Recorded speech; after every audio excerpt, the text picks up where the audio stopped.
So here's essentially, this is taking these models and kind of boiling down to a very simple slide. So what we do is we look at three ways that undergraduate research is built into programs. Either as a course-based experience, so you'll see CURE up there. So that's an actual single course where the research experience is going to happen. A SURE, which is a summer undergraduate research experience. That's the typical model you think of as like an REU, where you've got an 8 to 12 week experience over the summer. And then a PURE, which is where they're going through a degree program and they're getting the undergraduate research experience throughout several courses, right? A program-based research experience. And what we do is we make sure that the research that's going on at the institution is connected to the classroom in very specific ways. So we use these inquiry-based methods like problem-based learning and case study method of teaching to develop new curriculum for the intro chemistry, the intro bio, the intro courses in physics, that A, deliver content for that class, but B, engage them early on in what the research question actually is. So that's the hook. We change the intro courses to hook them, and in many of those cases, there's a laboratory experience that's associated with it, so they can actually get their hands wet a little bit. If they like what they're doing, then we make sure we provide opportunities for them to do it at a larger scale, right? A true research experience that they get, either in the first or second year, in many cases, in both. And then along the way, we do a ton of faculty development. That's one of the things that we spend a lot of time with. So I think about when I got to Finger Lakes, there was a professor there teaching molecular biology. And this was to our biotech students. And he had gotten his degree 25 years ago. And I went in and what he was teaching was molecular biology from 25 years ago.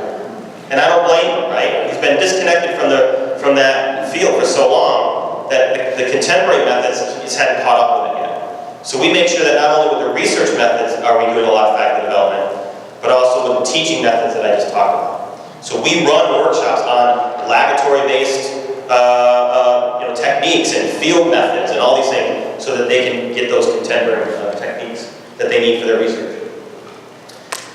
Here's the other thing that we spend a lot of time doing, is analyzing barriers. And I'm going to try to walk you through this a little bit. Maybe I will get my pointer, because we did this actually when we were here. We were in Bethesda, and then did the poster session at the Rockville campus. And we brought into that national conference our entire group, but we also brought in about 35 educators from other community colleges that weren't doing undergraduate research. And we put them through this a very time-consuming and horribly painful analysis to try to look at, is there a difference between the actual barriers to doing undergraduate research at a community college and the perceived barriers? Because the hypothesis is that people are engaging in undergraduate research at community college because the perceived barriers that they have seem to be too much to overcome, and it kind of keeps them from getting close to it. This is just the analysis from the actual barriers. So that's what I brought with me today. And what this is just the analysis for if you wanted to create a brand new course that involves students in undergraduate research. Our faculty were telling us that the three most important tasks for doing that is to get your administrative support, your departmental support, and then recruit students into it. Right? Recruiting students for a new course is a really important step. These came out as the barriers for each of those tasks. What's interesting about this, I think, is that many of the published reports on barriers are very faculty and institution focused. Time, money, space, administrative support. Yet in reality, for a new course, one of the biggest challenges is this. And we're particularly getting that one right now, right? We have a fan of credit limits. I'm just kidding, yeah. Anti-that, exactly. You create a new course, and if it's not part of the degree, and it's not required, and there's financial aid implications for that course that I created with the 2 students signed up right, that was our problem. Right? This is an issue. It's a big issue. And it's not, you don't see it published as much, so we're spending a lot of time doing that. And I've already done the initial analysis on the perceived barriers, and this does not show up. which is kind of interesting. The people that are not doing undergraduate research aren't thinking about that, which I thought was kind of cool. Well, I don't know if it's cool, but at least we can tell them, right? Okay, we also help people with looking at things that are unsustainable. Things that we know can kill a program at a community college if you're not careful. A lot of this has to do with stuff that it's obvious, right? So if you're relying on paying students or faculty outside of what they're normally doing to do research over and over and over again, you're going to be chasing money all the time. This is what RU programs do constantly. Right? They're always looking for, they've got to re-up and get their RU program going again. Really, really important. I know we have a lot of community colleges in our network who know other schools that said, oh, this school's got a great undergraduate research program. But here's their program.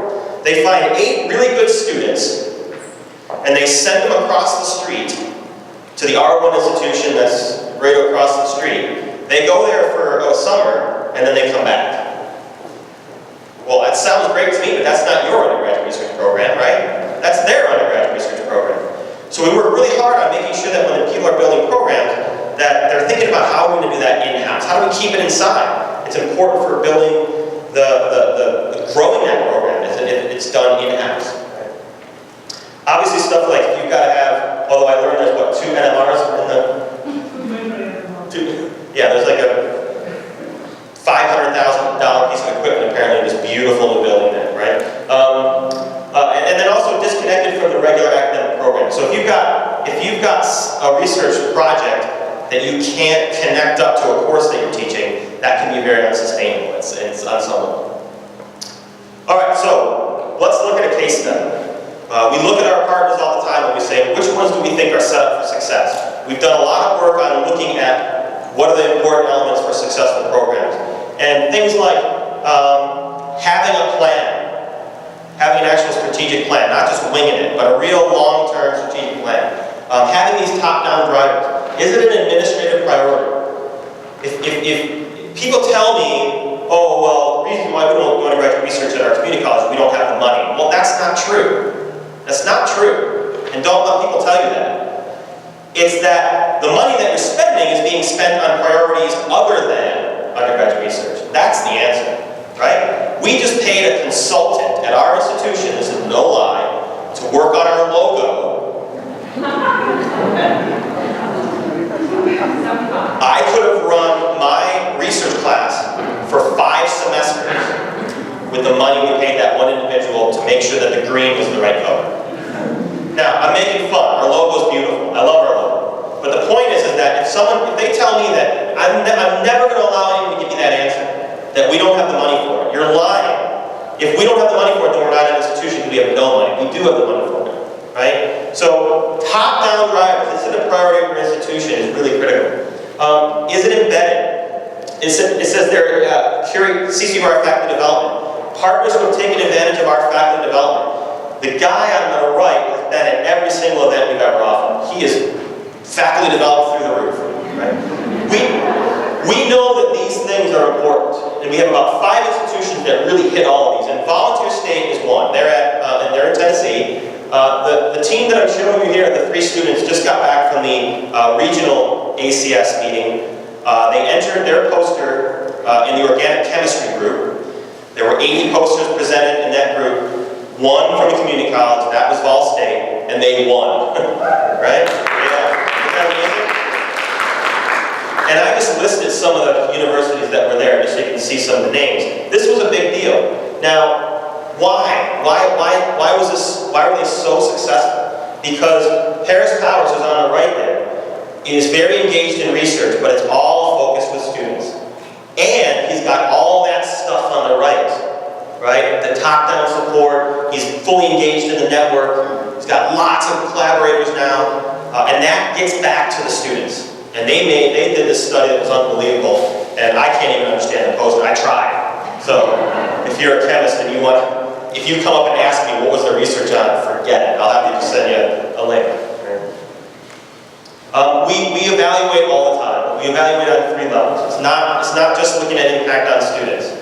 We often forget that there's an impact on faculty, that they get re-engaged. My wife saw that in me when I started doing more. I came from a pure research background because I chose to do it. right? Every experience I remember as an undergraduate in my biology education is around some project.